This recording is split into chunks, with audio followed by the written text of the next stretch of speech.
So, dito sa 2 Thessalonians chapter 2, 3 and 4, dinescribe ni Apostol Pablo, no, ang itong si Little Horn, si Antikristo.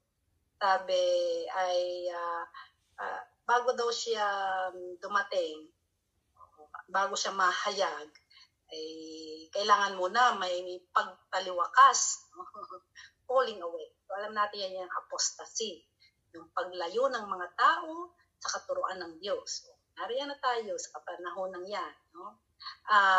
Kahit sa loob ng iglesia, marami na ang mga iglesia ang lumayo sa tunay na pagtuturo ng Biblia, sa tunay na mga doktrina. So, we're already there. So, kaya malapit nang mahayag yang ang tawag dito ay si man of sin o si taong makasalanan. Yan si Little Horn. Yan ang isa pa niyang title, man of sin, no? Son of perdition, anak ng kapahamakan. Tingnan ninyo ang description sa kanya. Sumasalangsang at nagmamataas laban sa lahat na tinatawag na Diyos. Hindi lamang sa tunay na Diyos siya magmamataas at magre-rebelde at kanyang hindi ituturing na Diyos. Pati yung ibang mga Diyos-Diyosa na sinasamba ng mga tao sa kasalukuyan ng iba't ibang mga relihiyon, di ba? Hindi rin niya i-honor. Sabi din, magmamataas laban sa lahat na tinatawag na Diyos o lahat ng Diyos ng mga bansa. Lahat na Diyos o sinasamba. Ano pat siya'y nauupo sa templo ng Diyos na siya'y nagtatanyag sa kanyang sarili na tulad sa Diyos. Ang kanyang ipasasamba sa mga tao ay siya. Ang kanyang iuutos sa mga taong kilalaning Diyos ay siya. So, mawawala na sina Buddha, no? Mawawala na sina Muhammad sa mga Muslim, mawawala na si John Smith sa mga Mormon, no? Sina Shiva sa mga Hindu. Yan ay kanyang wawakasan ng lahat ng pagsamba sa iba't ibang mga Diyos. No? At higit sa lahat, ang tunay na Diyos ay kanyang sasalansangin. Sabi doon sa Daniel 7, no? The verse 25, sabi dito, he shall speak great words against the Most High and shall wear out the saints of the Most High. Kanya daw i-afflict, no, ang mga banal. So ito yung persecution na kanyang gaganapin, no? Ipatutupad sa against the believers, against the Christians, no? Ang sabi sa Tagalog ay at lilipulin niya ang mga banal. Mas matindi sa Tagalog. Sa English ang sabi, and shall wear out the saints. Sa Tagalog, ang sinabi, at lilipulin hiya ang mga banal. Let's see kung anong sinasabi sa original, sa Greek. And he shall wear out, afflict. So ito, kaniyang magiging source ng trouble, ng affliction, no? Mental, emotional, physical, spiritual affliction ng mga mananampalataya. Dahil kanya ngang ipe-persecute ang mga mananampalataya. And then, so, tingnan natin ang sinasabi ng Panginoong Hesukristo sa panahon ng tribulation, dahil ito ay ang panahon ng tribulation. Sa Matthew 24, 15 to 21, sino ba huling bumasa si Chato? No? Thursday, Edmond na. Please remember your order. Okay? Matthew 24, 15 to 21. Matthew 24:15-21. Kaya nga, pagkakita ninyo ng kasuklam-suklam na paninira na sinilita sa pamamagitan ng propeta Daniel na natatayo sa dakong banal, unawain ang bumabasa. Kung magkagayon magsitaka sa mga bundok ang nanga sa Judea. Ang nasa bubungan ay huwag bumaba upang maglabas ng mga bagay sa loob ng kanyang bahay. At ang nasa bukid ay huwag magbalik upang kumuha ng kanyang balabal. Tatapwat sa aba ng nagdadalang tao, ng nagdadalang tao at ng nagpapasuso sa mga araw na yaon, ay magsipanalangin kayo na huwag mangyari ang pagtakas ninyo sa panahong taginaw o sa sapagman. Sapagkat kung magkagayon magkakaroon ng malaking kapigatian na gayo'y di pa nangyayari buhat sa pasimula ng sanlibutan hanggang ngayon at hindi na mangyayari kailanman. So, yan ang tala no sa Matthew. Alam natin ang nagsasalita dito ay ang Panginoong Hesukristo, no, na itinala sinulat ni Matthew. So, ang Panginoon ay nagbigay ng tanda, no, kung kailan magsisimula itong pag-afflict no, ni Little Horn or ni Man of Sin, Son of Perdition, Antikristo. Kailan magsisimula na gawin niya itong pag-persecute sa mga banal. Ang sign na ibinigay ng Panginoong Hesukristo ay yung pag nakita daw ang abomination of desolation, yung kasuklam-suklam na paninira, na sinabi ni Daniel sa Daniel 9:27, no, na naitayo na sa dakong banal. So, bakit sinasabi ng Panginoon na tingnan ninyo yung tinulat ni Daniel? Dahil si Daniel sa chapter 9 verse 27, ibinigay niya ang timing. Hindi siya nagbigay ng date, kung ano bagang year, ano bang month, wala siyang ibinigay na ganun. Ang kanyang ibinigay ay timing sa 70th week, sa last 7 years. Na ang kanyang ibinigay na timing ay ang tayo nitong kasuklam-suklam na paniniro or abomination of desolation ay sa in the midst no, of the week. He will stop the sacrifice, the oblation, and yung abomination of desolation iset up niya in the middle of the week. So, pinakikita noon na kalagitnaan ng 7 years. Gitna, midpoint. Yun ang sinasabi ng Panginoon na tanda. No? Pag yan nakita na ninyo. So, you don't have to know when the 70th week of Daniel begins. No? Kasi hindi natin alam, nagsimula na ba gayon? Yung last 7 years na yun? Sa kasalukuyan ba, nagsimula na yun?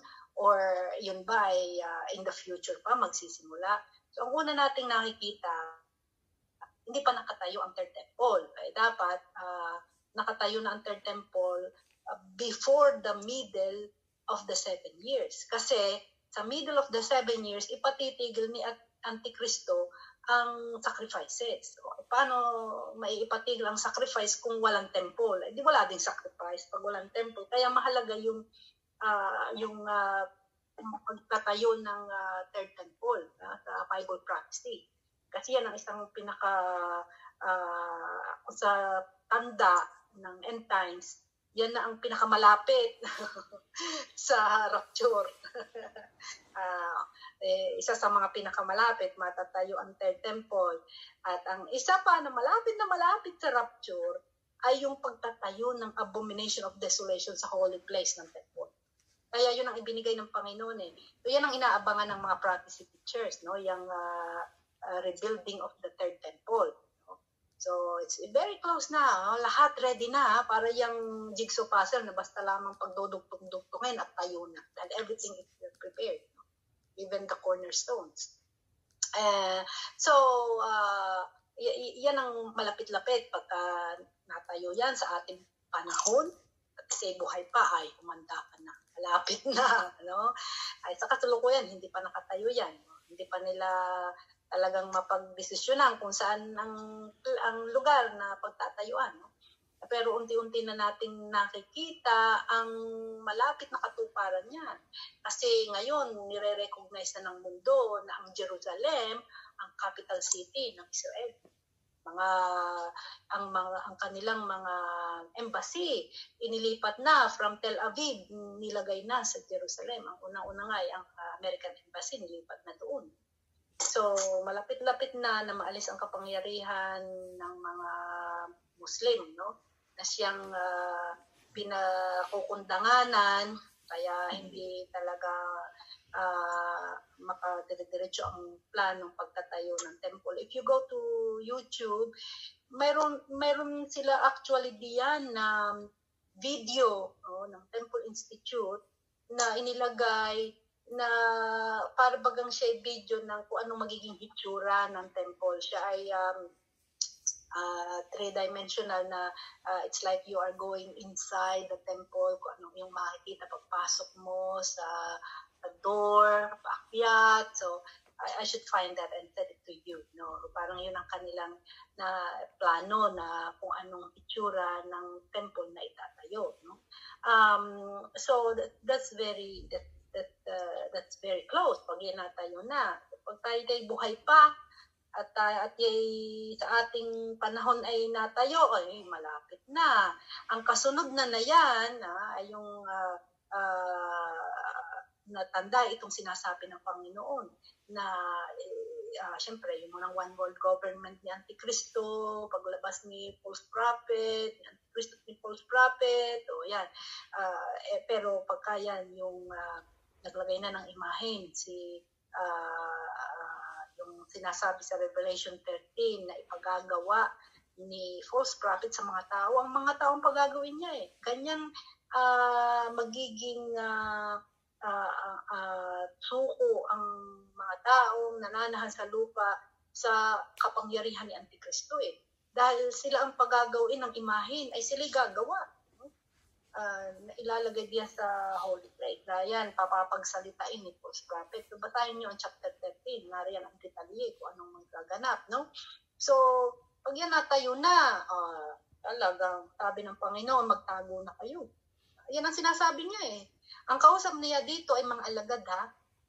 So, hindi ito ang kausap niya yung basta lamang yung the crowd that gather wherever he goes, no?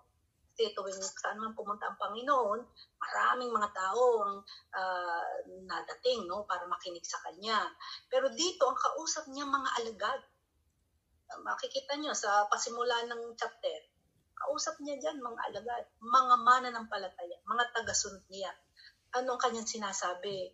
Magsitakas kayo, nasa verse 16. Kung gayoy, kung magkagayoy, magsitakas. Andaw, saan pupunta? Sa mga bundok. Alis kayo sa city. Alabas kayo ng mga city. No. Dahil yan ang pinakamalakas ang impluensya ni Antikristo sa mga city. Tingnan niyo sa kasalukuyan. Dito na lang sa Pandaraya, no, pandiling lang tungkol sa COVID, no. Alin ang mas hirap ang kalagayan? Yung mga nasa city. Malapit sa seat of power ng mga kapangyarihang evil system ng Diablo, no. Kami dito, palibasa kami nasa Karata, malayo sa city, you have to travel 2 days driving, or sasakay ka ng aeroplano for 2 hours. May point na pinatigil ang lahat ng domestic flights. Ano mararating ito sa amin? No? Mag-drive ka 2 days. So, hindi masyadong apektado kami dito. No, life is like a city. Pero si Edmond, di ba? Lapit niyo sa City Edmond yung mga pamilya mo, nasaan Edmond? Sa Brisbane, no? Lapit sa Brisbane. Lapit sa Queensland. Pero yung naging pwesto namin kung babagtasin sa center ng Sydney, New South Wales na lockdown lahat, 3 hours travel bago makarating sa amin. Pero kaya medyo hindi po siya ng COVID. So halos lahat ng tao okay. Halos salamuha lang sa tindahan, sa hulis, ganun. Hindi katulad ng city talagang yung 1.5 kailangan mong ipatupad.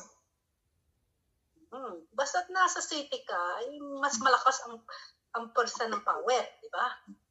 Pero kaya sabi ng Panginoon, magsita ka sa mga bundok.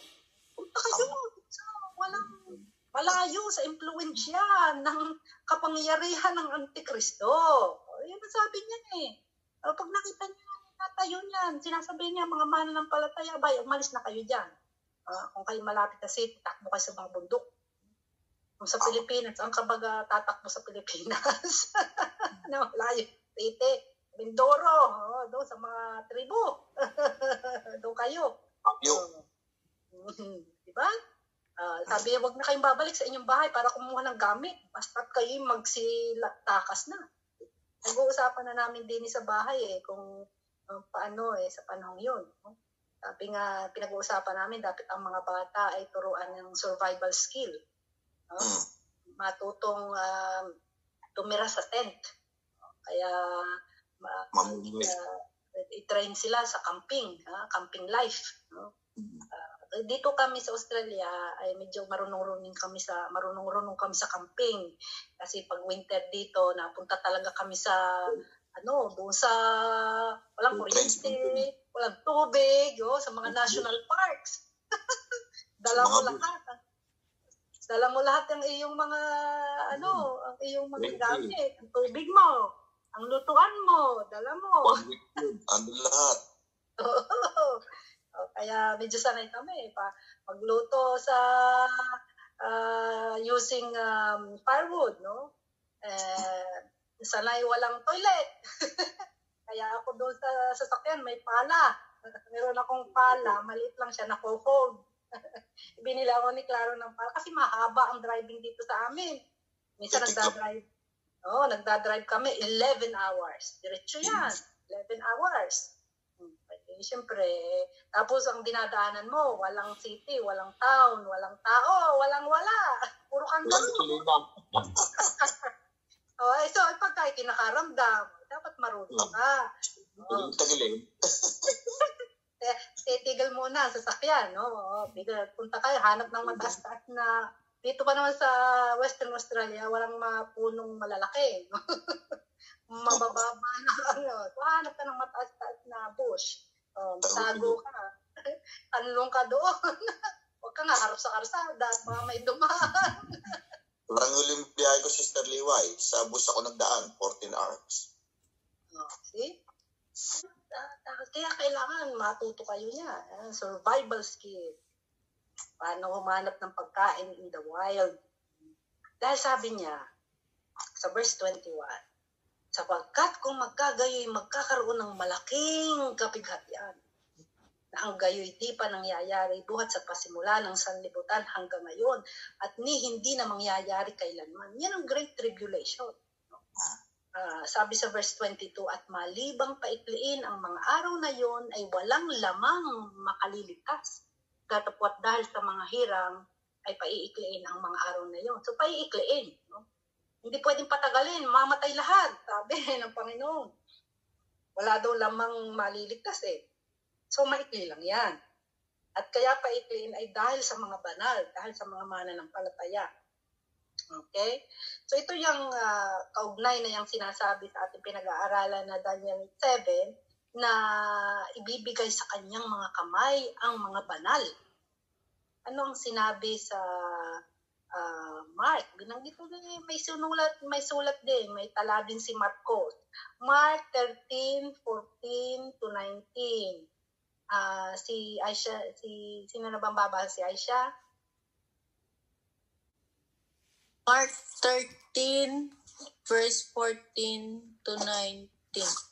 Ngunit pagkakita ninyo ng kasuklam-suklam na paninira na nakatayo doon sa hindi dapat iyang kalagyan, kung magkagayoy magsitakas sa mga bundok ang nangasa Judea, at ang nasa bubungan ay huwag bumaba ni pumasok upang maglabas ng anuman sa kanyang bahay. At ang nasa bukid ay huwag magbalik upang kumuha ng kanyang balabal. Natapwat sa aba ng nagdadalang tao at ng nagpapasuso sa mga araw na iyon, at magsipanalangin kayo na ito'y huwag mangyari sa panahong tag-inaw. Sapagkat ang mga araw na iyon ay magiging kapigatian na ang gayoy di pa nangyayari buhat sa pasimula ng paglalang na nilikha ng Diyos hanggang ngayon at hindi na mangyayari kailanman. So diyan, sinabi sa verse 14, pagkakita ninyo ng kasuklam-suklam na paninira nakatayo doon sa hindi dapat niyang alam. Okay? Hindi dapat nakatayo sa holy place, holy of holies ng temple ang imahen. Yan ay abomination, no? Kasuklam-suklam sa harapan ng Diyos na dakila at yan ay ipagre-rebelde ng mga Hudyo, no? Sa Antikristo. Dahil sa umpisa, ang mga Hudyo, sabi, he will have covenant with many. Kahit mga Hudyo, madidisib niya, no? Sabi nga, yan ang tatanggapin na misaya ng mga Jew. Pero pag nagtayo siya ng imahen sa Holy of Holies at nagpasamba na sa kanyang sarili, ay hindi na sasang-ayon ang mga Hudyo, ang mga Jews, ang mga Israelita sa kanya. No? Mga kalaban din ni Antikristo ang mga Israelita, ang mga Israeli, ang mga Jews.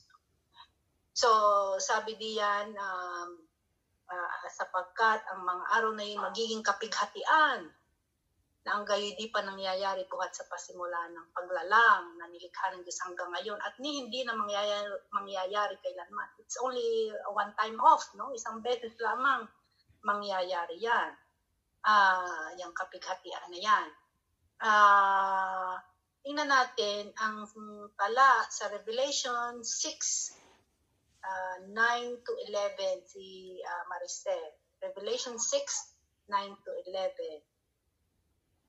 At nang buksan niya ang ikalimang tatak, ay nakita ko sa ilalim ng dambana ang mga kaluluwa ng mga pinatay dahil sa salita ng Diyos at dahil sa patotoong sumakanila. At sila'y sumigaw ng tinig na malakas na nagsasabi, hanggang kailan, O Panginoong banal at totoo, hindi mo ahatulan at ipag-ihigan si aming dugo sa mga nananahan sa ibabaw ng lupa.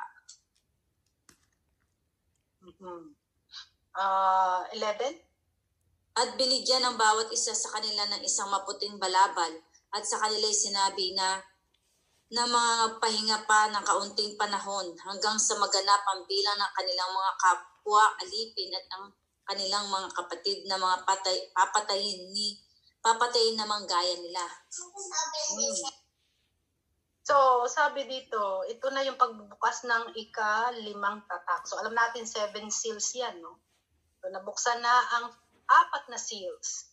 Ito na yung pagbubukas ng ika-5.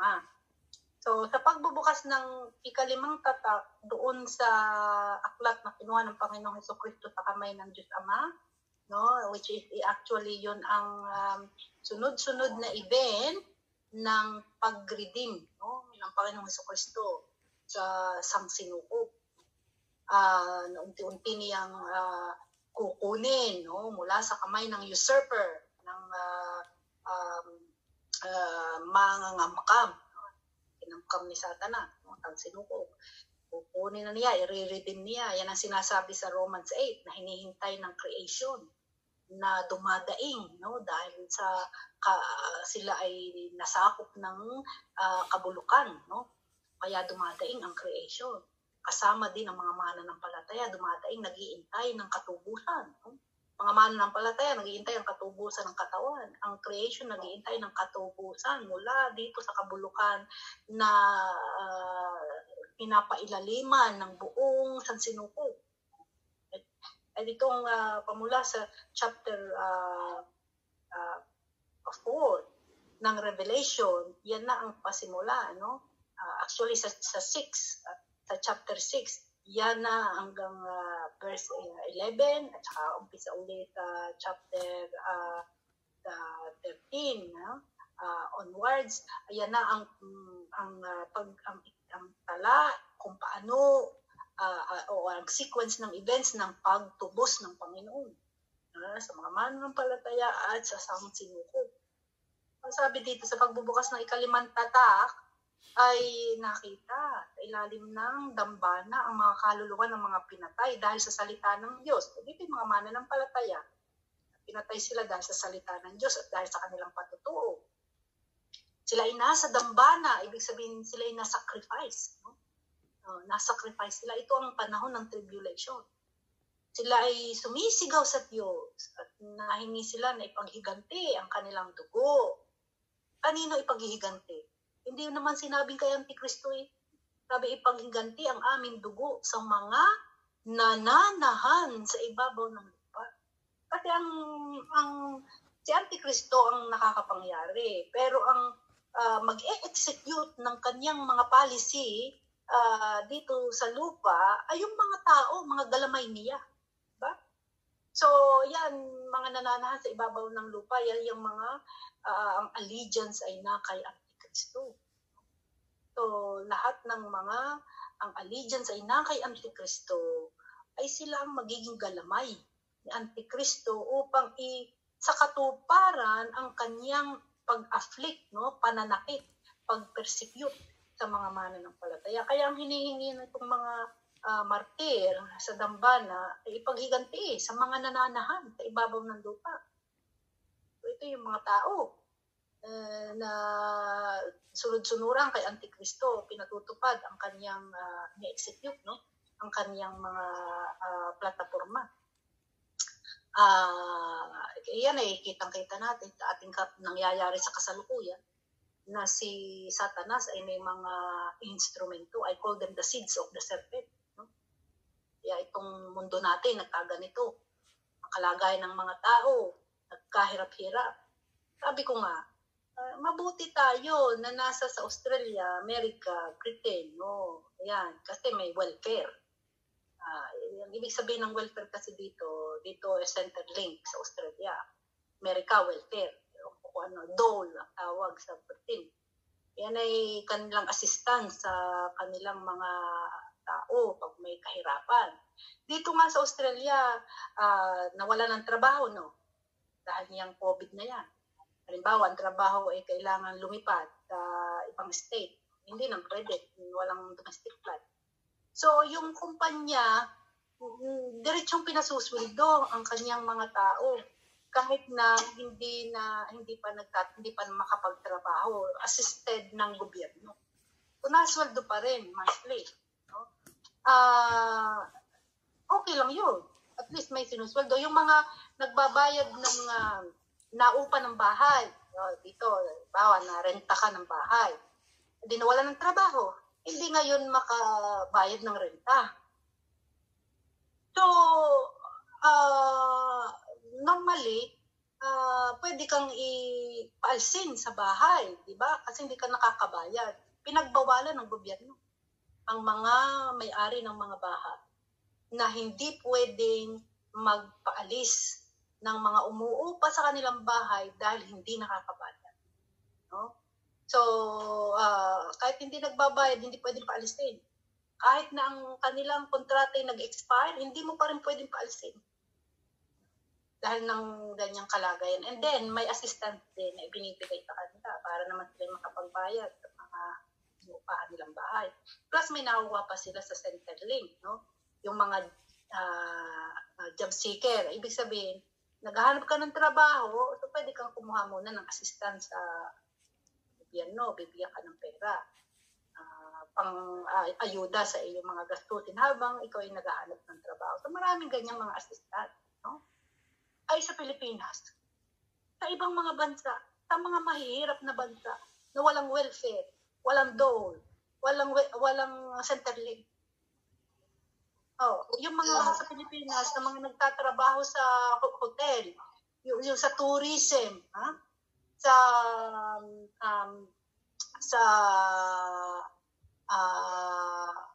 tawag dito, sa mga restaurant, yung sa mga airline, marami ngayon mga piloto dahil walang biyahe ang mga eroplano. Merong isa nga na nasa news na hindi ngayon ay kuwan, siya ay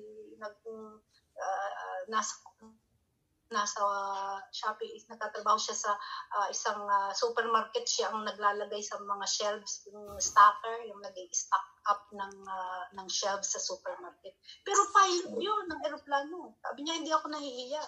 Na ako kahit ako'y pilot. Isipin mo, dati siya nagpipiloto ng commercial airline, no? Ngayon, nag-stock lang siya sa Shield. Sabi niya, hindi siya nahiya. Kaysa sila'y magutom. So, paano na? Yung mga nasa mahirap na bansa, oo nga, tayong naririto. Sa Australia, may ayuda ng gobyerno, no? Kasi developed countries. Paano yung nasa mahirap na bansa na walang makain? Dahil wala na silang trabaho. Paano na sila? Hindi mo na, kaya pati kay maayos ang tayo mo, ay ayos na lamang na ibang mga tayo nangangamatay na sa mundo. Hindi. Diba? Sabi ko sa inyo, that's eugenics. Yan yung nangyayari sa ating kapanahon ng eugenics. Anong ibig sabihin ng eugenics? Yan ay inyong i-type sa internet, no? EUGENICS. I-type nyo sa internet. At inyong alamin kung anong ibig sabihin niya. Yan ang ginawa ni Hitler noong World War II. No? Na kanyang mayroon siyang race, no? Na sinabi niya ito lamang ang race na dapat mabuhay sa mundo. Kaya pinagpapatay niya yung lahat na hindi niya inaakala, iniisip na kabilang doon sa race na dapat lamang siyang mabuhay sa mundo. Eugenics. No? Kaya ang dami niyang pinatay. Mga Jews, hindi kasama dyan. Ang mga retarded, hindi kasama dyan. Ang kanyang race ay yung blue eyes, blonde hair, at white skin. Yung mga may sira ang isip, pinapatay. Yung mga may kapansanan, pinapatay. No? Dami pinatay ni Hitler. So ngayon, ganyan din ang ginagawa sa mundo. Ano ang tawag sa mga tao na sa palagay nila ay hindi nararapat na manatili sa mundo? Ano ang tawag? Yung mga seeds of the serpents. Useless eaters. Yan ang tawag. No? Yan, kabilang diyan ang mga mahihirap na bansa. Tawag na useless eaters. They do not have the right to live in this world. Kaya ng New World Order, gusto nila na paliitin ang bilang ng populasyon. Kaya na tayo ngayon, 8 billion ba tayo? Gusto nila 500 million na lang. Tipin mo yun. Billion tayo. Gusto nila 500 million. Napakarami na kalang papatayin. Kaya huwag kayong magulat kung may marami pang ipalalabas itong mga seeds of the serpent, no? Nasa ikasisira ng buhay ng maraming mga tao. Namumula na nila ngayon. Dami nang nagpakamatay dahil sa depression, dahil sa epekto nitong mga locking down, nawalan sila ng trabaho, nawalan na ng sense ang buhay nila. Marami ang nagpapakamatay. No? Marami ang nangyayaring kaguluhan sa mundo, nadidepress ang mga tao. O lahat pinagsusuot ng mask. Yung mask, required. Alam ba ninyo, yan ang ikamamatay ng mga tao. Anong inilalabas ng inyong hininga? Carbon dioxide. Lason yan. Diba? Ipapagmaskarahin mo ang tao maghapon. Ano ang kanyang hinihinga? Carbon dioxide, lason. Makakasira sa kanyang kalusugan. Marami makakasakit lalo. Sa mask na kanilang kanilang nire-require sa mga tao. Gusto nila maraming mamatay na tao. And people, they are still asleep, no? Panwala diyan sa mga ginagawang balbalan na yung mga seeds of the serpent.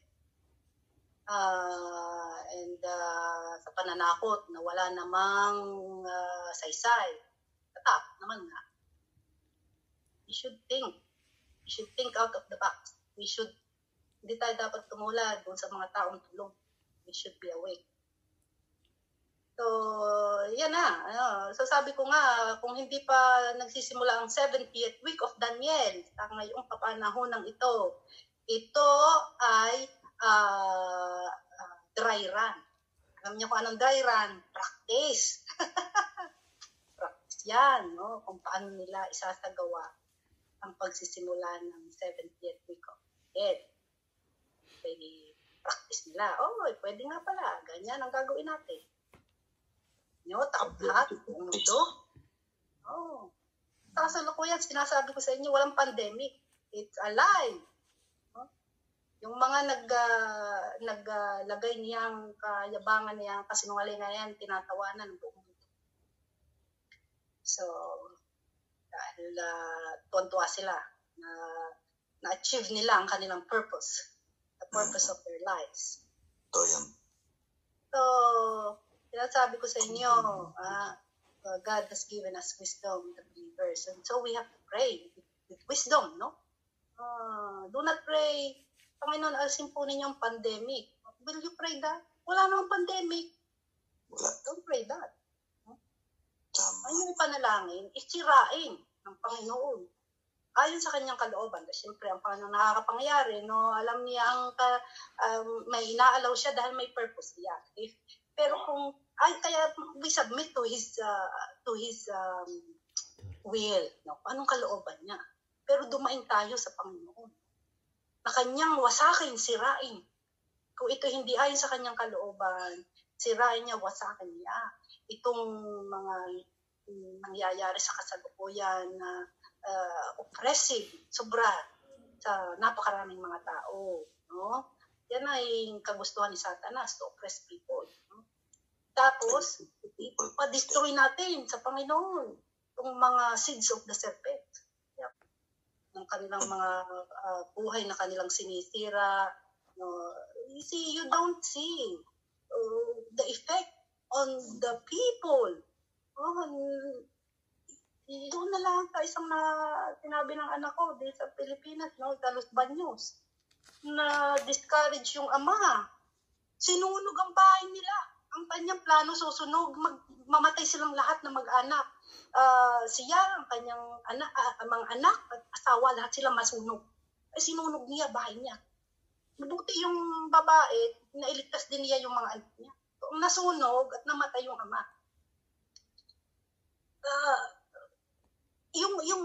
Yung tao ay mapapunta sa ganung kalagayan, ito yung gawa ng Diablo. Paano hindi sasabihin hindi yung gawa ng Diablo?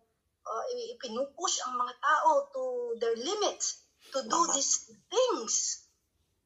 Gaano karami nang nag-suicide dito sa Australia? Pinipigilan yung kaligayahan ng tao.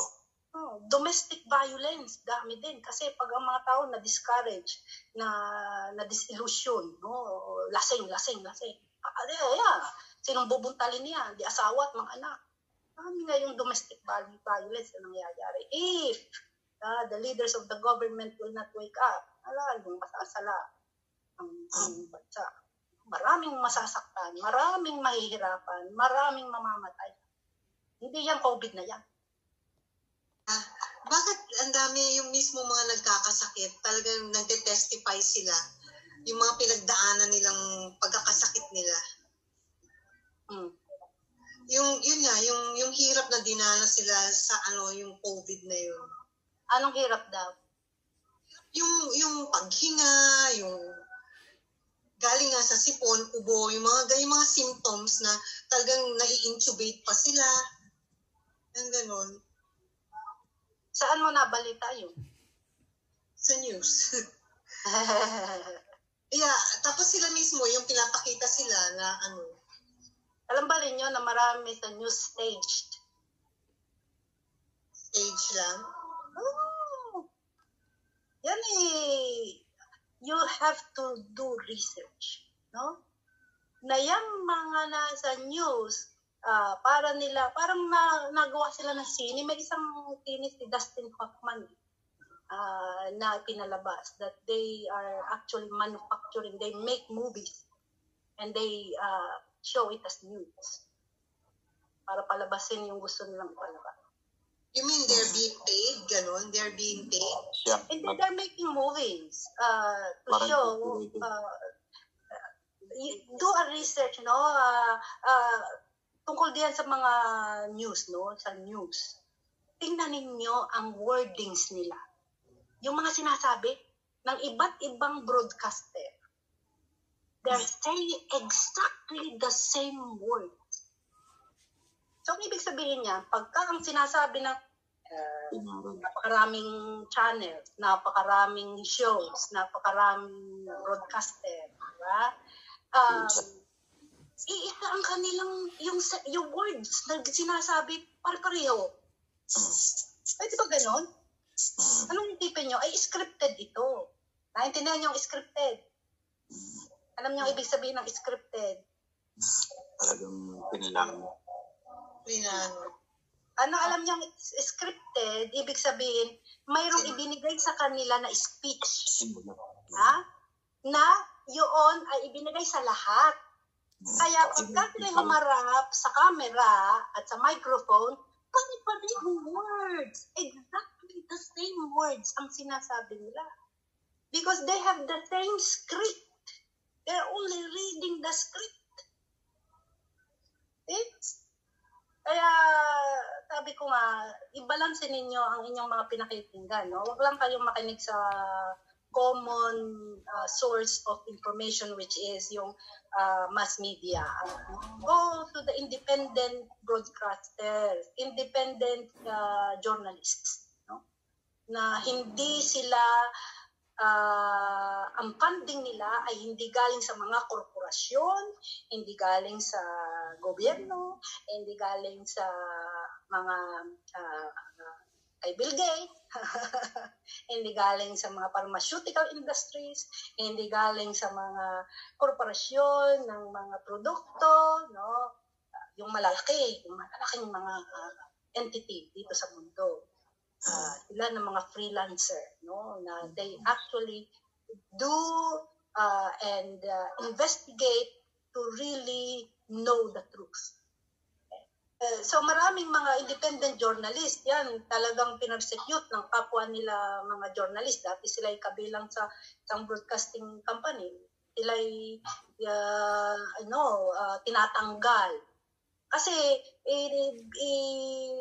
nilalabas nila ang katotohanan na sala sa sinasabi ng kalahatan ng mga alam ba niyo nagsusuporta diyan sa mga financial support pinagkukunan ng mga news, nag-support sa CNN, sa BBC, no?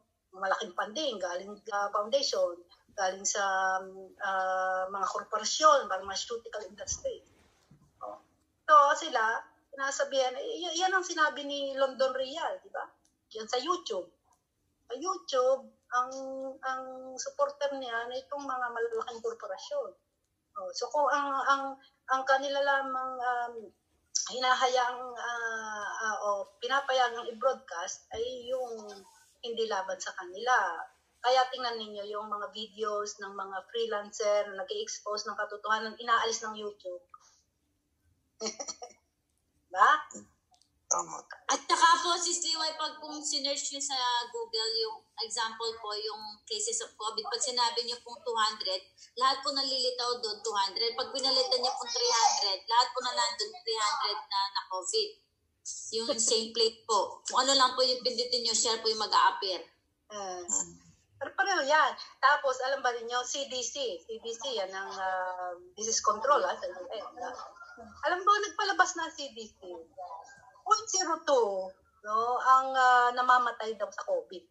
Which is, may trangkaso di ba? Pagka may sakit na, may TB o kaya may cancer at nakatrangkaso siyempre matuluyan. Diba? Alam nyo, 0.07% namamatay sa vaccine. Ayun ang mas mataas. Namamatay sa COVID, pag namamatay sa vaccine. 0.07% namamatay sa vaccine. 0.02 sa COVID. Ang kaso lang, tama ang sabi ni Chato, ano ang symptom? Nag-uumpo, may sipo. Oo, yun naman lang. Di kayo normal trangkaso yun. Pahinga ka lamang, inom ng marami. After a few days, galing ka na. Tama. Ang namamatay sa trangkaso, which is yun ang nangyayari sa kasalukuyan, ay yung may mga sakit na, at saka yung matatanda na, syempre. Alam nga na wala nang mamatay sa mundo. Di ba yun? Walang namamatay sa mundo. If you go sa records, no, tingnan ninyo kung ilan ang namatay noong 2010.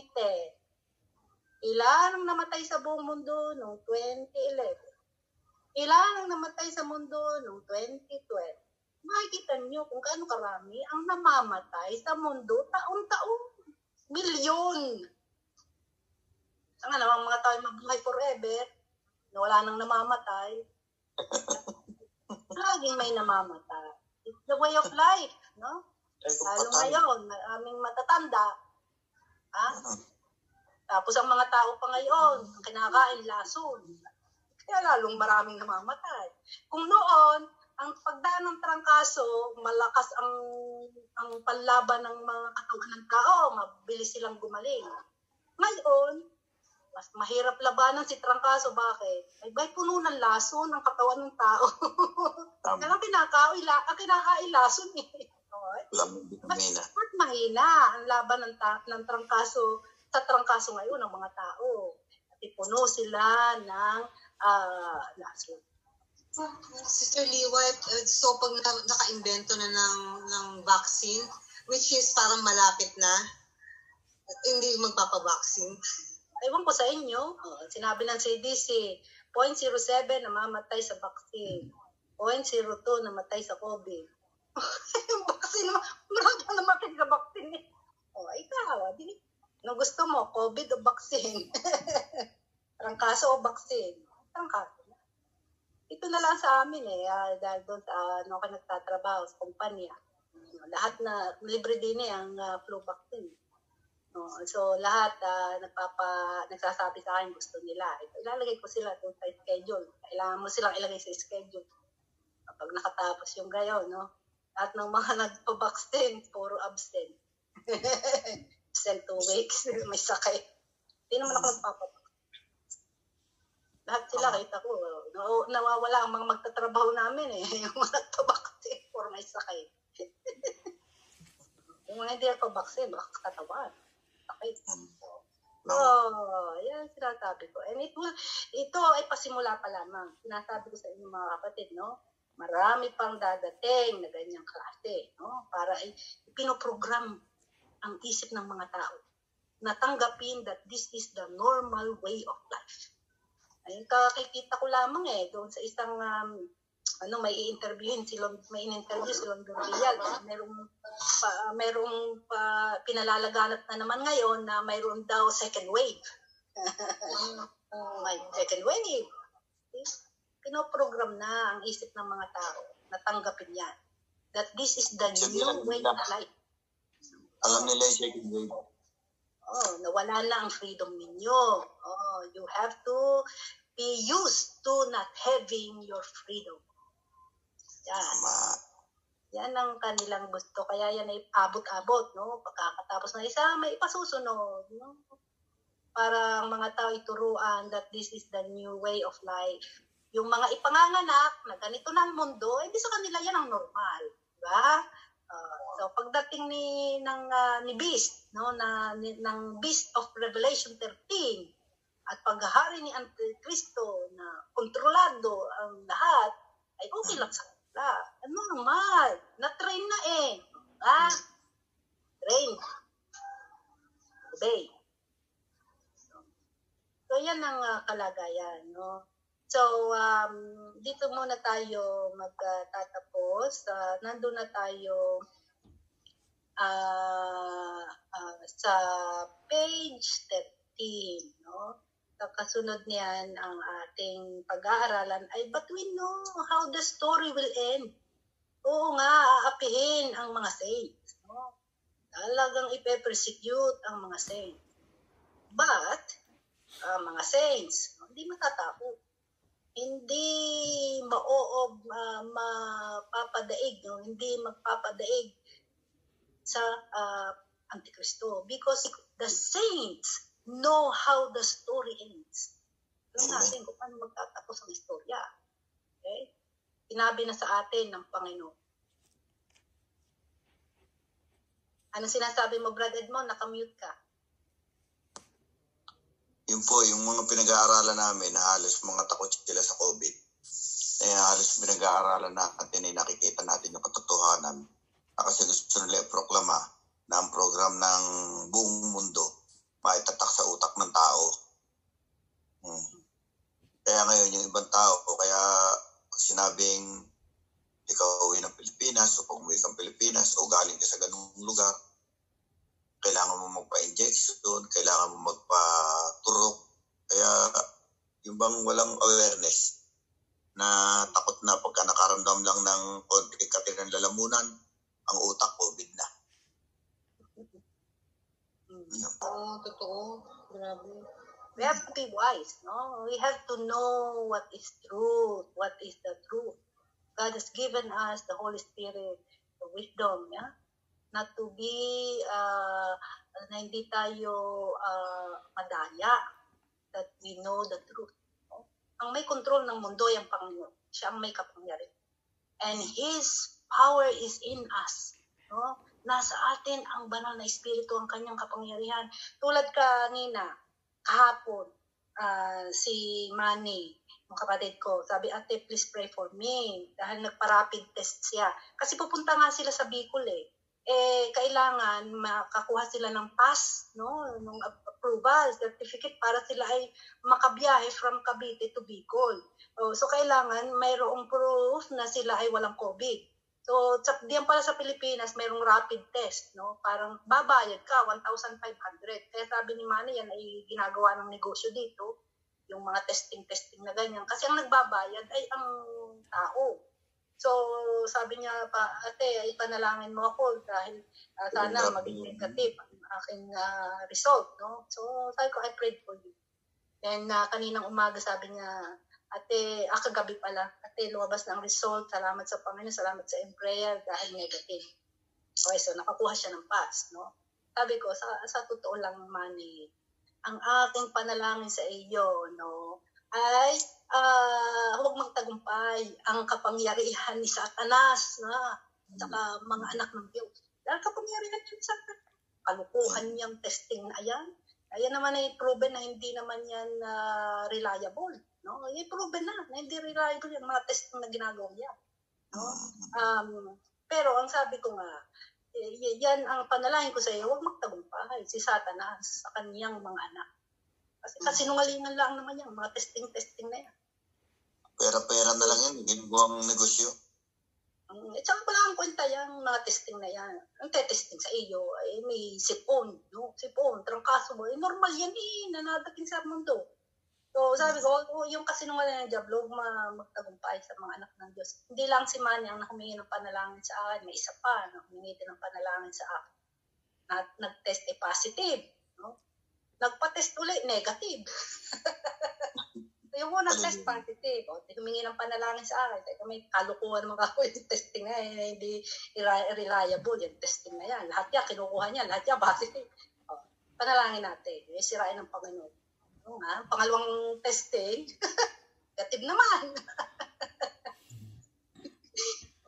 Kayo yan Yung makasunod na araw, kasunod na araw yun, ang testing, negative ba, positive ba, negative. Magpa-test ka uli. So, medyo sila nag-aalala na baka kailangan magpa-test ang buong pamilya. Manampalataya tayo sa Panginoon. No? Ang Panginoon, siya pa rin ang hari. Siya pa rin ang nakakapangyari sa buong mundo. Kahit sa mga panahong ito, huwag kayong tiwala sa kapangyarihan ng Panginoon. Idalhin nyo sa Panginoon lahat ng yan. Masakan ng Panginoon yan sa inyong mga buhay. Okay? So anyway, do you have any question? No. So next meeting we will start from. Sis, may tanong po. Okay, Sel. Tatanong ko po sana, halimbawa po, yung isang tao na tumanggap kay Jesus. Tumanggap kay Jesus tapos po nagpakamatay siya. Ligtas pa rin po ba siya? Naitanong na yan na absent ka ba, Sel, dito sa isang worship? Kasi naitanong na yung tanong na yan sa isang Saturday worship. Tinanong ni Al. Hindi mo, siguro hindi ka kasama sa worship na iyon. Ay, hindi po nung nag-seminar, may seminar po sa homeschooling po ni Sky. Meron po ako one-on-one training. Piligtas namin yan eh. Sabi ko nga, kung tunay na mananampalataya at tunay na sumampalataya sa Panginoon, hindi tayo naligtas dahil sa ating gawa. No? Lahat ng mga mananampalataya hindi naligtas dahil mabuti, dahil nasunod sa kautusan. No? So, ibig sabihin na yan, nung ikaw ay sumampalataya sa Panginoon, kaya ka naligtas dahil sumampalataya ka sa Panginoon. Kahit na ikay masama, kahit na tamo yung nakapako sa krus, katabi ni Kristo, wala namang ginawang mabuti yun ay. Buhay niya. Pero kung nagpakamatay po siya, sis. Yeah, I'm going there. Okay? So, ibig sabihin na yan, kapag ka ikay naligtas na, no? Diligtas ka na. Mawawala pa ba yung kaligtasan? Sabi ng iba, pag gumawa ba ng kasalanan, pagkatapos na maligtas, ay nawawala ang kaligtasan. Hindi. Diba? Kasi hindi naman yung pagkawalan ng kasalanan, hindi naman pwedeng ikay mawala ng kasalanan eh. Dahil tayo ay pula-pul ng kasalanan. Kahit after na tayo ay nanampalatay sa Panginoon, may kasalanan pa tayo. Oh. Ay ibig sabihin nun, wala na ang ating kaligtasan. Hindi nawawala ang kaligtasan ng mga mananampalataya.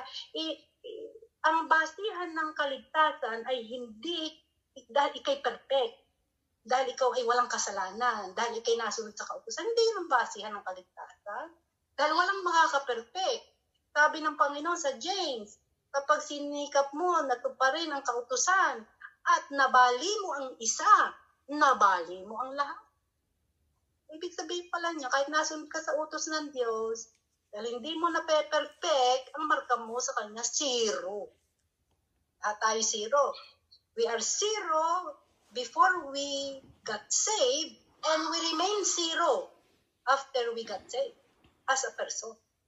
Kaya lang tayo nagkaroon ng 100% dahil binigay ng Panginoong Kristo sa atin ang kanyang 100%. Pero hindi atin yan, kay Kristo yan. We remain 0. Behind the righteousness that Jesus Christ has covered us with, no? So ang sustain ng iyong kaligtasan, pagkatapos mong manampalataya sa Panginoong Kristo, ang nagre-retain ng iyong kaligtasan ay hindi ikaw. Hindi yung mabubuti mong gawang ginagawa pagkatapos mong maligtas ang nag-retain sa iyo ng iyong kaligtasan. Ang nagre-retain sa atin ng ating kaligtasan hanggang sa tayo dali na sa langit ay yung katuwiran ni Kristo na ibinigay sa atin. Okay? So even though sabi ko nga, paano? Pag ikay nagkasala, di kay mananampalataya, sumampalataya ka sa Panginoon, nag-declare ka ng pagsampalataya sa Kanya. Ikay nagkasala bago ikay namatay na hindi ka nakapag-repent, hindi ka nakahingi ng tawad, hindi ka nakapag-confess. Halimbawa, ikaw ay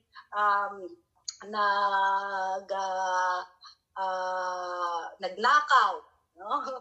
Ikay mananampalataya, ikay nagnakaw, bago ay nabangga ka ng boss, ay hindi ka nakapag-confess doon sa iyong pagnanakaw na ginawa, pasang ka.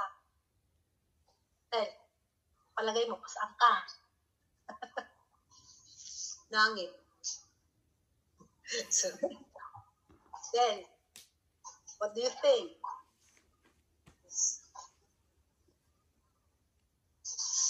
Kung po yung basehan natin ay salvation, faith plus nothing is salvation, baka po safe po siya. Baka. So you're not sure. Okay. So yun, na-attend ka naman sa salvation series, ano? Attend ka ba doon? Ay, hindi po. Yung dalawang anak ko lang po. Anyway, kung hindi ka nakaka-attend yung panoorin pamula sa pamula noong salvation, kasi naka-video naman yan lahat pamula sa simula, no? Kasi diyan ko ipakakapaliwanag, no, yung mga kalagayan na maaaring hindi pa maliwanag sa inyo. Kaya ang mga sagot niyo baka po. No? Kasi maganda hindi baka magkaroon ng katiyakan, no? Dahil ang tamang sagot diyan ay diretso sa langit pa rin. Diretso pa rin sa langit. Kahit na nagnakaw, nabangga ng boss, hindi nakapag-confess. namatay pa sa langit pa rin, no? Anong kaibahan ng pagnanakaw sa pag-iisip ng masama sa iba? O yan, laging ginagawa yan ng mga mananampalataya. Sabi nila sila'y tagalangit, pero nag-iisip pa ng masama sa iba, namumula pa. Anong kaibahan ng pagnanakaw doon? Ha? Walang kaibahan ng mga kasalanan sa isa't isa. Walang malaki, walang maliit na kasalanan.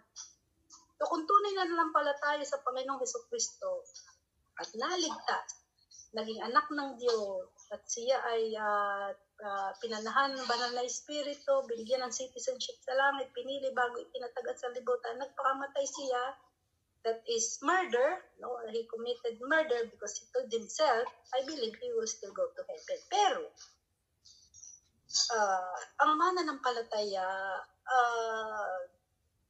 ang isang, so yan, depende yan, no, sa mga kalagayan. And only the person who committed suicide, who said he's a believer, and God knows, no, kung anong nangyari sa kanila. Pero dahil ang isang mananampalataya, may fruit of the Spirit. Anong fruit of the Spirit? Joy, love, peace, no? Goodness, gentleness, meekness, self-control. So you have self-control, not to kill yourself. Diba? Ayan ang mga nawawala sa mga tao na nauwi sa pagpapakamatay. Nawawala ang joy, walang peace.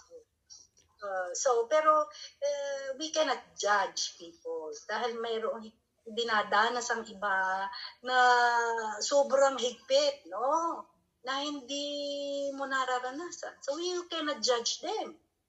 Dahil maaaring siya'y dumaan sa talagang kahindik-hindik na kalagayan. So who are we to judge? No? Pero sabi ko nga, there is not so great a sin, that can hinder the believer from going to heaven. Okay? Dahil pagka niligtas ng Panginoon, no, hindi na niya kinukuha ulit, hindi niya binabawi. No? Pagka anak ng Diyos, hindi maaalis ang pagkaanak ng Diyos. Yan ang pagtuturo ng mga maling, ng mga false teachers na ang kaligtasan ay nawawala. Dahil pagka ganyan ang paniniwala ng tao na kapag ikay gumawa ng kasalanan, mawala ang iyong kaligtasan. So ano pala ang nakapagligtas sa iyo? Di yung iyong gawa. Dahil ikay gumawa ng kasalanan, wala ang kaligtasan. So ano ang basis ng kaligtasan? Ang iyong gawa. Your work. Sino ang nagligtas sa iyo? Ikaw. Hindi ang Diyos. Kasi tayo, niligtas tayo ng Panginoon, noon tayo makasalanan pa. Hindi naman tayo naging perfect muna bago tayo niligtas ng Panginoon. Pula-pul tayo ng kasalanan, niligtas tayo ng Panginoon. Diba? So, if those people who believe that when you sin, pag ikinagkasala, nawawala yung kaligtasan, ayan ay false teaching, no? Ibig sabihin na yan, ang nagliligtas pala sa tao ay ang tao. Siya ang nagliligtas sa kanyang sarili. Magitan ng kanyang mabuting gawa. No? That's very clear in the Bible that you cannot save yourselves by your good works, by your works. Ephesians 2:8 and 9. No? Hindi sa inyong mga gawa. No? Ito'y kaloob na walang bayad. This is grace. Bigay ng Panginoon. No? Wala tayong ibinayad. Walang hininging bayad ng Diyos sa biyaya ng kaligtasan na ibinigay sa atin. Yun ay binigay niya gusto lang niya ibigay sa iyo. Pero kay pinili niya, pati nga yung pananampalataya mo sa Panginoon, hindi iyo. Yan ay ibinigay din ng Panginoon. Akala ninyo nung kayo ay makarinig ng Ebanghelyo sa pag-aaral ng Biblia, tapos nag-decide kayo sa puso ninyo na sasampalataya sa Panginoon. Oo nga't nagdesisyon ka. Pero behind that is God putting faith in your heart, no? Para ikaw sumampalataya kay Kristo. Kaya napakaliwanag yan sa John 6 na malibang dalhin ng Ama ang tao kay Kristo, hindi lalapit ang tao kay Kristo. Nasaan nyo? Yan ay pinababasa ko lagi sa inyo, no? Nasa John 6 verse 44. John 6, verse 44. No man can come to me except the Father which has sent me draw him. Ang word na draw, ibig sabihin kinakaladkad. Kinakaladkad ng Diyos. Ang tao palapit kay Kristo. Yung mga pinili niya, no, bago pa itinatag ang sanlibutan, may panahon, no? Whether you like it or not, ikaw sasampalataya kay Kristo. Yun ang ibig sabihin ng verse 44, kinakaladkad ng Diyos. Palapit kay Kristo. So it's God who's really bringing you to Jesus, no? Sabi pa niyan, yan ay nasa verse 44, mayroon din siyang sinabi sa 37, all that the Father giveth me shall come to me. So, kaya pala tayo nalapit kay Kristo, kaya tayo nananampalataya kay Kristo dahil ibinigay tayo ng Diyos kay Kristo. So, pag hindi binigay ng Ama kay Kristo, hindi lalapit kay Kristo. Kahit na mapakapilit-pilipit, no? Kaya itinago ng Panginoon ang mga katotohanan, may pinagtaguan ng Panginoon ang mga katotohanan. Kaya siya kung magturo ay sa pamamagitan ng mga parables. Yan sinabi niya, sabi ng mga alagad, bakit po Panginoon kung kayo ay magturo, hindi pa ninyo diretsahin? Bakit sa pamamagitan pa ng mga talinghaga na hindi maintindihan ng mga tao? Anong sabi ng Panginoon? Dahil may pinagtataguan siya. Ayaw niyang maintindihan ng mga tao niyo. Dahil sabi, pag naintindihan nila at sila ay kumilala at naniwala, ay di sila aking pagagalingin at piniligtas. So, ibig sabihin, may mga tao na itinatago ng Panginoon ng katotohanan sa kanila para huwag silang maaligtas. Yan ay tingnan ninyo, mababasa ninyo sa Parable of the Sower. Anong chapter yun, sister? Tingnan natin, no? Parable of the Sower. Matthew 13, verse 10. Basahin niyo sa. And the disciples came and said unto him, why speakest thou unto them in parables? Di ba? Bakit ito Panginoon kung magturo ay parables? Talinaga, ibig sabihin yan, hindi direkta, hindi yung kung ano talaga ang dapat sabihin na maintindihan ng mga yung diretsahang pagsasabi. Kasi ang kanyang sinabi nga dito ay naghasik sa lupa. Ano ibig sabihin na? Di ang pagkaintindi ng iba ay maghahasik na farmer. Yung mayroong tumubo, mayroong hindi tumubo. So yun ang pagkaintindi nila. Pero mayroon niyang ibig sabihin behind that story. Sino ang lupa? Ano ang seed? May mga ibig sabihin yan. Kaya sabi ng mga alagad, bit po Panginoon, parable pa. No? Diretso mo, 11. Okay, verse 11, he answered and said unto them, because it is given unto you to know the mysteries of the kingdom of heaven, but to them it is not given.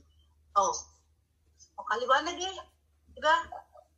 Dahil sa inyo, kasi sa mga alagad lamang ipinaliwanag ng Panginoon ang ibig sabihin ng parable. Anong sabi niya? Dahil sa inyo, given unto you, ibinigay sa inyo, na maintindihan ninyo, na malaman, hindi lang maintindihan, maalaman ninyo ang mga hiwaga ng kaharian ng langit. Pero sa kanila, hindi ito ibinigay. Hindi mayroong pinagtataguan, no? Mayroong pinagbigyan ng pribileyo na makaalam at mayroong hindi. Diretso mo pa ang pagbasa.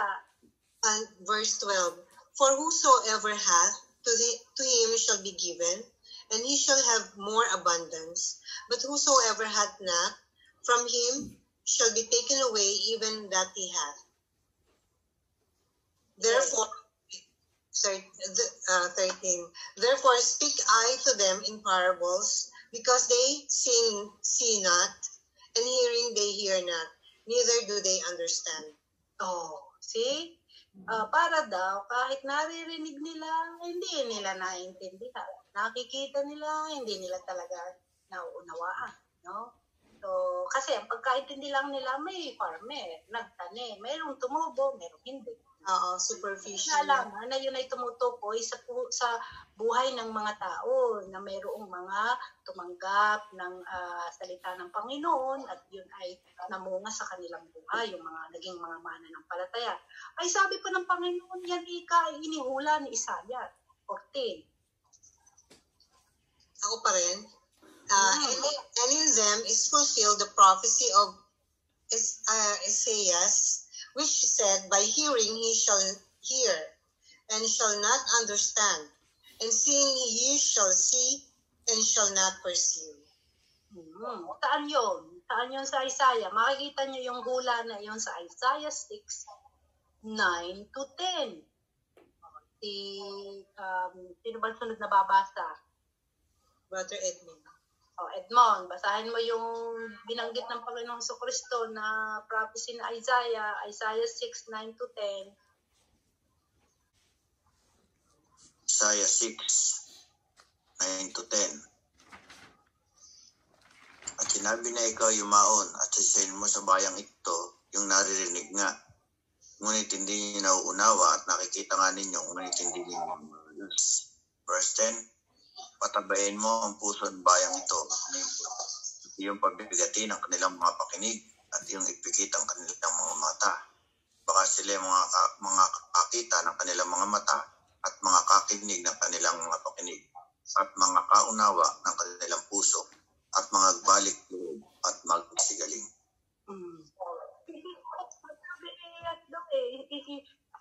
Ipikit mo ang kanilang mata. So, ibig sabihin, huwag mong buksan ang pangunawa nila. Dahil baka sila ay, baka makaunawa daw ang kanilang puso. Ang puso diyan, ang isip. Baka makaunawa ang kanilang isip. At sila ay magbalik loob at magsigaling. Ibig sabihin, maligtas. Mayroong mga tao na aayaw ng Diyos na maligtas. Kaya inililihim sa kanila. Ha? So, diretso mo, Chato, basa mo, 15. Yeah, Matthew 13:15 ka na.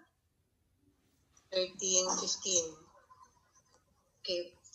For these people's heart is wax gross, and their ears are dull of hearing, and their eyes they have closed, lest at any time they should see with their eyes, and hear with their ears, and should understand with their heart, and should be converted, and I should heal them. Okay? Kasi sabi nga ng Panginoon, wala siyang itataboy eh. Lahat ng lalapit sa kanya, hindi niya itataboy. Yan ang sabi ng Panginoon. So sabi niya, bakit itong mga ito, makaunawa, at sila ay magbalik loob, at sila ay paggagaling. Diba? So, nagsasalita siya sa parable. Kaya ito ang dahilan, kaya ang Panginoon nagsasalita, nagtuturo sa talinhaga. Sabi ng iba, bakit nagtuturo ang Panginoon Jesucristo at nagamit ng talinhaga? Alam mo ang sabi nila? Hindi siguro nila binabasa. Yan ang mahirap pag hindi mo binasa buong libro eh. No? Ano paliwanag nila? Kaya parable yan kasi may makalangit na meaning. Yan yung mga panlupang mga istorya na may makalangit na meaning. So, hindi ang ibig sabihin. Hindi nila naabot ang pagbasa hanggang dito sa 40, dito sa mga verses na ito, na sinabi ng Panginoon, kaya siya nagtuturo sa talinhaga para itago ang katotohanan sa mga hindi niya gustong makaunawa. Nga ninyo, sa verse 16. Diretso mo siya to. But blessed are your eyes, for they see, and your ears, for they hear. For verily I say unto you, that many prophets and righteous men have desired to see those things which you see, and have not seen them, and to hear those things which you hear, and have not heard them. Okay. So, yan, sa mga pinili, bago itinatag ang sanglibutan, yan, sa kanila, inihahayag ng Panginoon ang katotohanan ng napakalinaw. Kasi kailangan nilang maintindihan para sila ay magbalik loob at nang sila ay maranasan na nila ang redempsyon na nakaplano ng ibigay sa kanila bago pa itinatag ang sanlibutan. Pero doon sa mga hindi pinili, tinatago ng Panginoon sa kanila ang katotohanan. Okay? Very hear him. So now you know kung bakit ang Panginoon ay nagtuturo sa pamamagitan ng mga talinaga. Oo. Marami, basa ng Biblia, di naintindihan. Diba? Pero mayroon, walang namang nagturo sa kanya, nagbasa lang ng Biblia, naligtas. Diba? Sinong nagbubukas ng kaisipan? Yung Diyos. Banal na espiritu kapag pinili. No. Galing ng question. Siya amazing pag nakakilala ka. Amazing grace talaga, no? Talaga. Hindi yan, wala kang katapong-tapong. Yan ang dapat maintindihan ng mga tao na wala kang tapong sa iyong kaligtasan. There is nothing that you gave, no? Kahit katiting. Yan ay bago pa itinatag ang sanlibutan, nakaplano na yan Na yan ay ang Diyos lahat ang nagawa. No? So, wag mong pagmamalakihan ang biyaya ng Diyos na sabihin mo na kaya ako naligtas dahil ako'y nanampalataya na parang iyong pinagtitiwalaan ang pananampalataya. No? Tama, ikinanampalataya, you decided to believe in Jesus. Pero yung even that faith, na yung pagkabukas ng kaisipan mo at nanampalataya, yan ay ang Diyos din ang naglagay sa iyo. Dahil kung hindi ka pinili, hindi ilalagay ng Panginoon niya sa puso mo. And He will let you be lost forever. Yan ay mga mahihirap na katotohanan na hindi matanggap ng marami. Nasabi nila, ang Diyos ay unfair.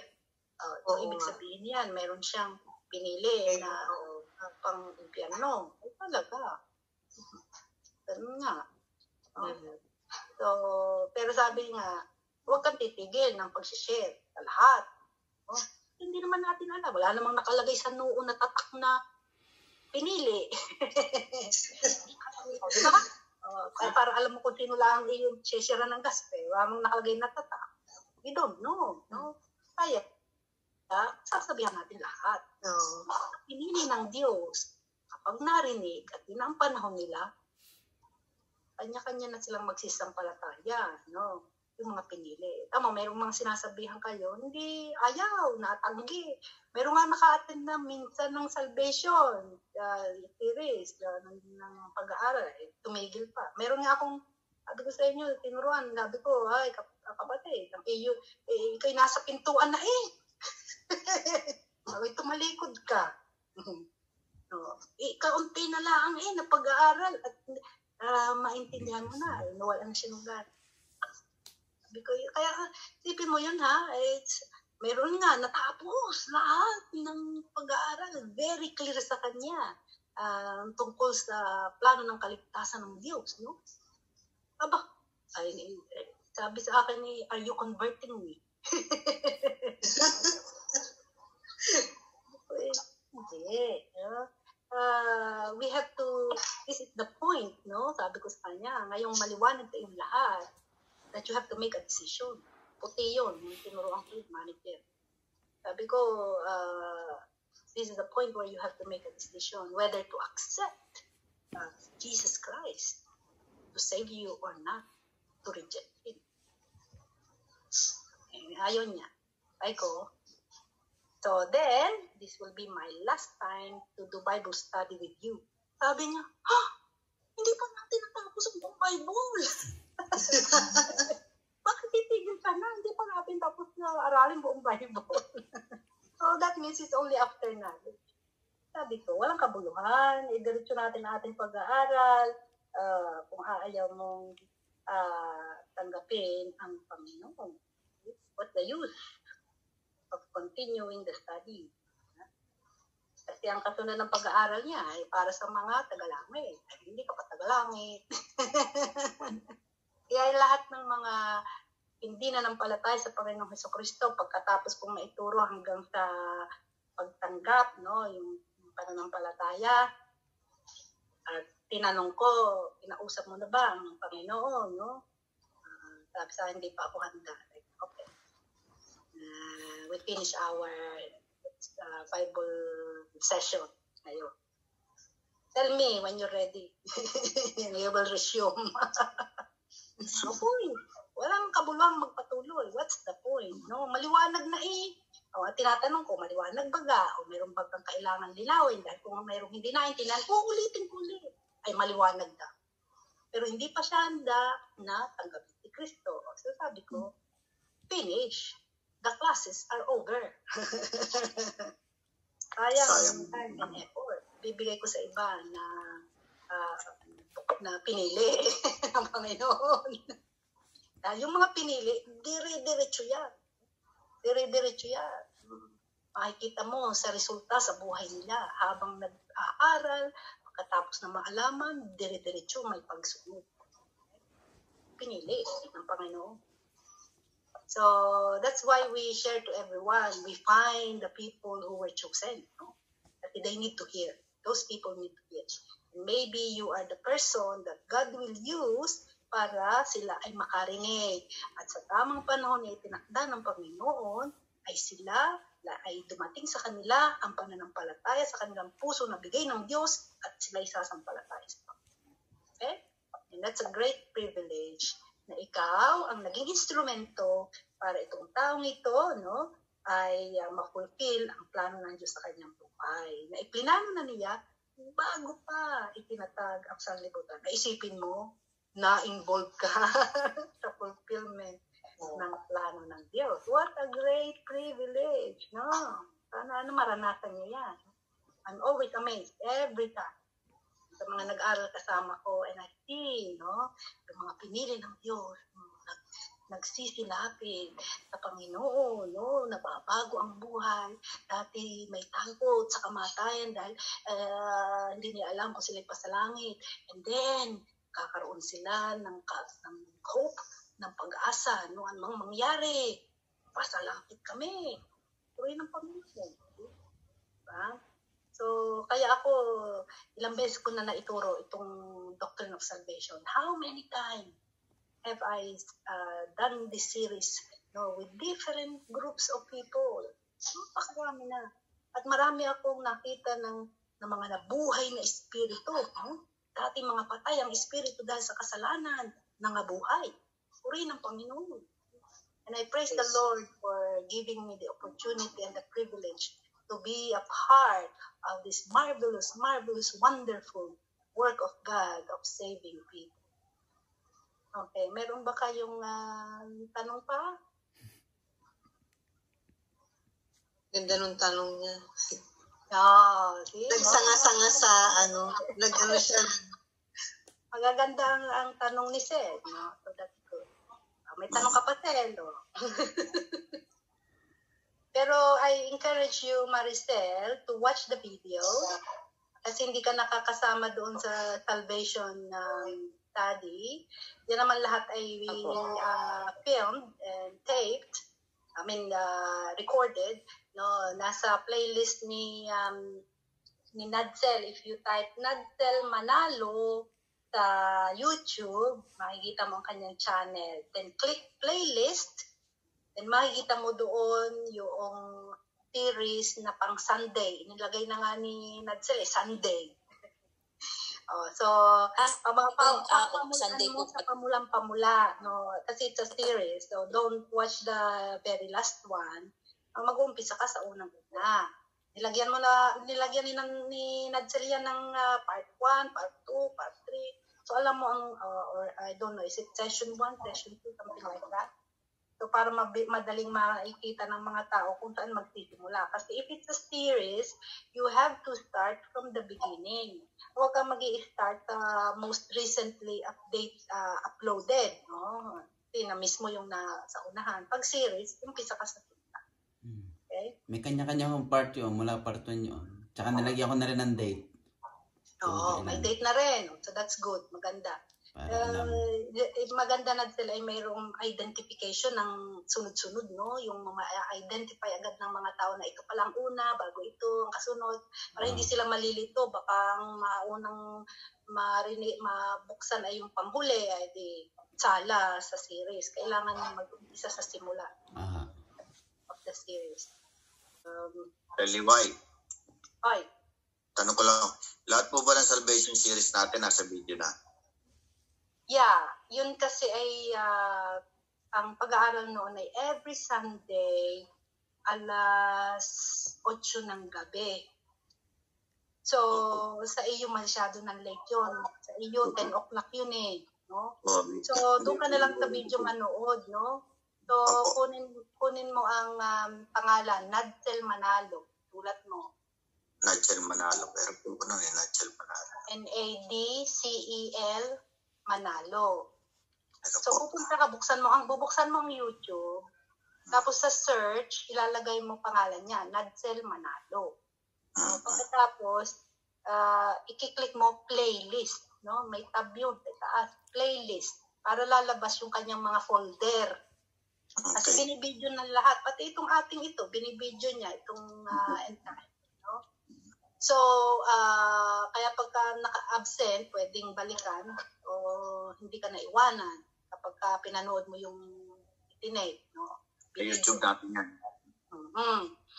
So, ayan actually na Salvation, ayan ay dinadownload yan ng iba. Nilalagay nila sa kanilang USB.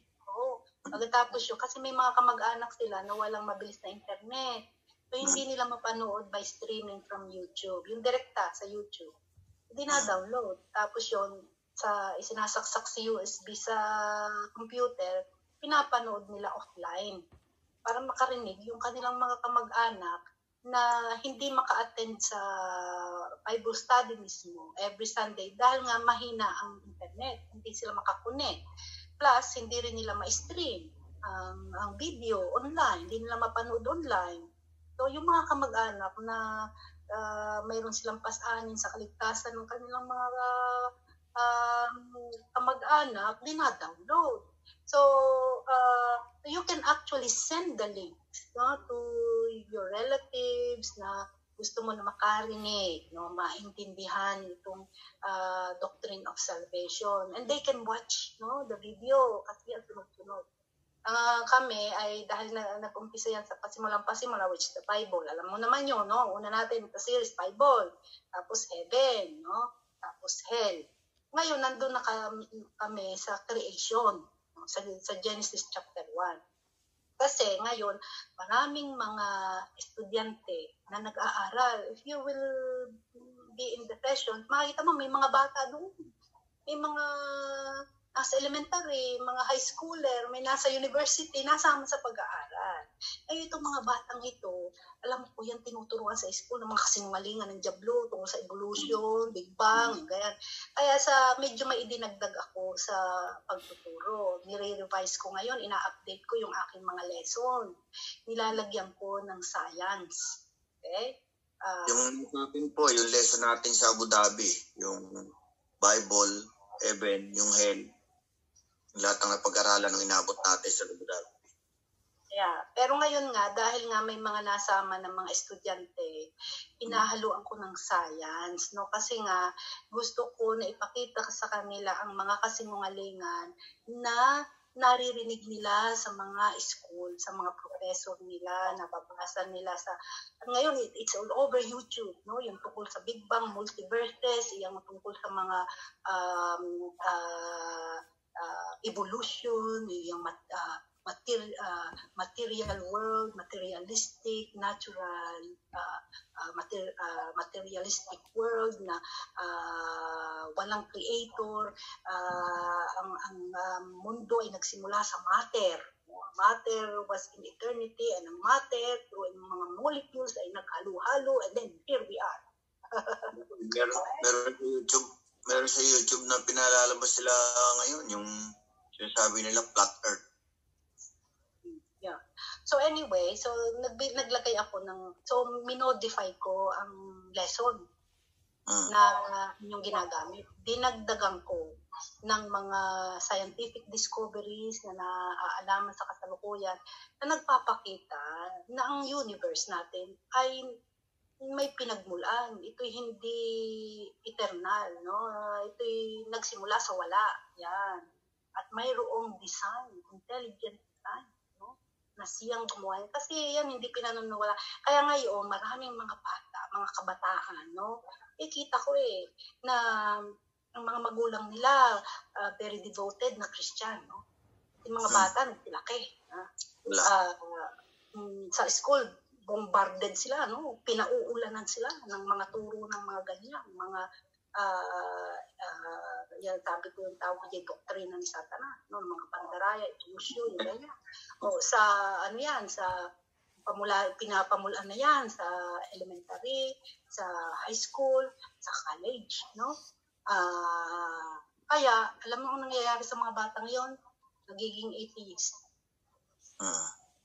Hindi na naniniwala na may manlilikha, na may Diyos na lumikha, at ayaw na sa Diyos. Natalikod sa Diyos. Napakarami. I know a lot of children. Ngayon, mga young people, magulang nila, very devoted Christians, no? Pero, mga nagsilayo dahil nag-university, lalo yung mga naririto sa developed country. So, at saka mayroon pa silang, ang iba, hindi naniniwala pa rin sa Diyos na manlilikha, but they believe sa theory of deism. Kaya yan, paliliwanag ko yan. Nagawa ko yung sunod na study note after this part 1 of creation na aking ginagawa. I'm writing the part 2. So doon ko ipaliliwanag itong 4 world views, no? Ng mundo ngayon. Theism, yan yung may Diyos na manlilikha. Deism, may Diyos, pero siya hindi nakikialam sa mundo. Ang isa pa ay materialism, no? Yan yung matter. Sa matter nagmula lahat, walang Diyos. At yung isa ay pantheism, yan ang Eastern worldview, that God is in everything. Kaya alam mo yung mga Hindu, di ba, pag mong tatapakan ng ipis, Diyos nila. They believe that God is in everything and everything is God. So, yan ang 4 world views, no? So, yun ang aking i-discuss sa part 2. Para magkaroon lamang ng kailangang unahan natin ang kaisipan ng ating mga young people, no? Na para pag sila'y pumarap dyan sa mga kasinungalingan na iyan, alam nila ang katotohanan. Alam nila na yung kasinungalingan at alam nila ang katotohanan. Kapag hindi mo tinuruan, mga anak mo, no? Ang ganyan, basta pinaalpas ninyo sa mundo, sa kasama ng mga, ang majority ng kasama nila, ng mga peer group nila, puro hindi kilala ang Diyos, no? Puro naniniwala sa evolution. They are minority in the world who believe in God. We are minority now. No? Majority na ng mundo hindi naniniwala sa Diyos. No? Kahit nga mga nasa sa iglesia, ngayon naniniwala na billions of years daw bago nagawa ang lahat. Isipin mo yan. Ayun yung mga nasa mga church people, no? Because they don't know the truth. No? Nadaya na. So, kailangan mo, kaya yung mga magulang dapat mag-aral din. No? Huwag niyong isipin, science, hindi ko maintindihan yan. You need to learn. No? Para malaman ninyo kung ano, what is out there. Ano yung dinidiscuss sa mga anak ninyo. Ano yung itinuturo sa mga anak ninyo. Dapat niyong malaman. No? Kaya may Edmond, ewan ko, kay kasali na doon sa group, mayroon akong ginawang chat group na Science and the Bible. Nagpapadala ako doon ng link, ng video, ng mga nagpapaliwanag ng mga kasinungalingan ng mga na pinalalaganap ngayon ng science sa mundo, no? Para aware, lalo ng mga magulang. No? I don't know if you're there, Edmond. Ikaw ba'y nagpa-add kay Aisha? Nakita ko po yun eh. Hindi ko pa yata na-link yung ano ko po. Bible, Science and the Bible. Okay? Marami na akong ipinost doon na videos. So, panoorin ninyo. Yan naman video yan. So, because this is science and scientific, no, minsan hindi, siguro, bago English pa. Pumunta na nga lamang may Tagalog eh. But I discussed that during Bible study. Pero, panoorin ninyo. Ayun naman ay mauulit eh. Kung di maintindihan sa unang panood, panoorin muli. No? Mga anak ninyo, talong-talo kami mga anak ninyo, panoorin niyo ang mga anak ninyo, maintindihan. Okay? Don't you want to know what your children are learning? Para magbayan ninyo sila kung alin ang tama at ang mali. So, kailangan mga magulang, nag-aaral pa rin. Mga magulang, nung makapanganak, tumigil na ng pag-aaral Dapat walang tigil ang pag-aaral ng magulang. As much as possible, dapat advance kayo kaysa naaalaman ng mga anak niyo. Para kung sa kwan, magagabayan ninyo. Yan, tinuturo sa inyo, ganyan, ha? Ito ang katotohanan. Paano kung hindi nyo alam? Hindi nyo magagabayan. Mga anak pa nyo magturo sa inyo. Tuturoan kayo ng mga kasinungalingan na kanilang naaalaman sa school. Ay, pang nakaalam ng kasinungalingan. So, kailangan diretso ang pag-aaral ng mga magulang. And then, pag tumigil ang mga matatanda ng pag-aaral, siya magsishrink ang iyong utak. Mahuli ka na. So, if you want to keep your brain cells working, continue on studying. Kaya maganda itong pag-aaral natin ng Biblia. Kaya minsan ako nagbibigay ng assignment. Kayong mag-explain. Practice ng brain cells. So, banat-banat ng kaunti. Laging nakikinig. Kaya minsan ako nagtatanong din, yung mga nakaraang pag-aaral, tatanong ko, explain nga ninyo yan. Anong inyong pagkaintindi dyan? Ang mabanat, ang isip. Okay, so let's close in prayer. Mayroong pang tanong. Wala nang habol. Ay manalangin na. Ikaw na, Chato, kaya ang magwakat sa panalangin. Okay. Dear Heavenly Father, you are gracious and merciful. You are good and you do good. We are grateful that despite being physically far from one another, and yet you have brought us near through technology to once again gather in fellowship in your presence. We thank you for the confidence that we have as your children to approach your throne of grace. We pray that in the midst of all the chaos brought about by this pandemic, that many people were affected, many lives were lost, and the economy brought down, that many lost their jobs. You are all-knowing God, and that we cannot do anything in our power to make a solution to this crisis, but we can only trust you, Lord, that you can destroy this pandemic that Satan is doing to afflict the world. May you fulfill your purposes and will in this time of difficulty. Protect us from the besetting works of Satan who is persistent in deceiving people. We also pray for all our Bible studies, that through them we are spiritually blessed, that you will shape us into Christ-likeness. We thank you for using Sister Liwai as your mouthpiece to open the keys to your kingdom. Thank you for the endurance that she has because of your grace to be able to preach your truth to all. May we, as your true followers, be encouraged and have the boldness to also use the spiritual gifts that we have received from you through the Holy Spirit. In Jesus' name, amen. Amen. I always enjoy Chato's prayer.